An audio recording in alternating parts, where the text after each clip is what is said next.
गांव भैरवपुर में दो दोस्त रहते थे, मोहन और सुरेश। दोनों बचपन से साथ थे।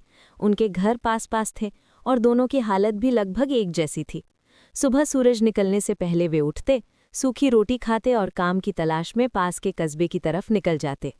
कभी उन्हें ईंट ढोने का काम मिलता, कभी खेतों में मजदूरी, तो कभी किसी के घर की मरम्मत।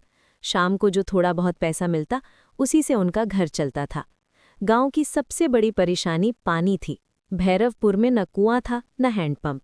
गांव से करीब 4 किलोमीटर दूर एक नदी बहती थी।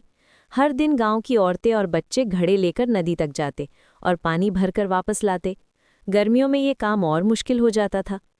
एक दिन काम से लौटते समय मोहन ने नदी की तरफ देखते हुए कहा, सुरेश, अगर हम इस नदी से गांव तक पाइप डाल दें तो गांव में पानी आ सकता है, फिर किसी को इतनी दूर नहीं जाना पड़ेगा।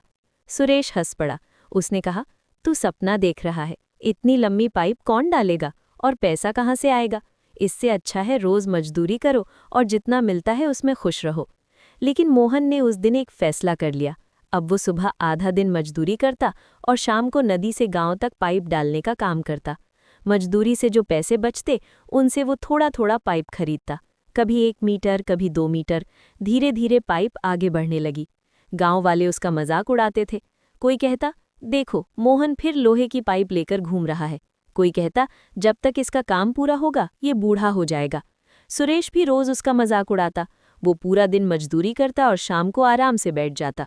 उसे लगता था कि मोहन अपना समय बर्बाद कर रहा है। लेकिन मोहन बिना किसी की बात सुने काम करता रहा। बरसात आई, कई जगह पाइप टूट गई। एक बार उसके सारे पैसे खत्म हो गए। फिर भी उसने हार नहीं मानी। उसने और मेहनत की, ज्यादा मजदूरी की और पाइप जोड़ता गया। करीब 2 साल बाद एक सुबह पूरा गांव चौंकिया। मोहन ने पाइप का आखिरी हिस्सा जोड़ा और नदी का पानी सीधे गांव में आने लगा। लोग खुशी से झूम उठे। अब हर घर के पास पानी था।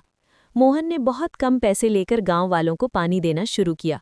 पास के दूसरे गांव भी उससे पानी लेने लगे। धीरे धीरे उसकी कमाई बढ़ती गई।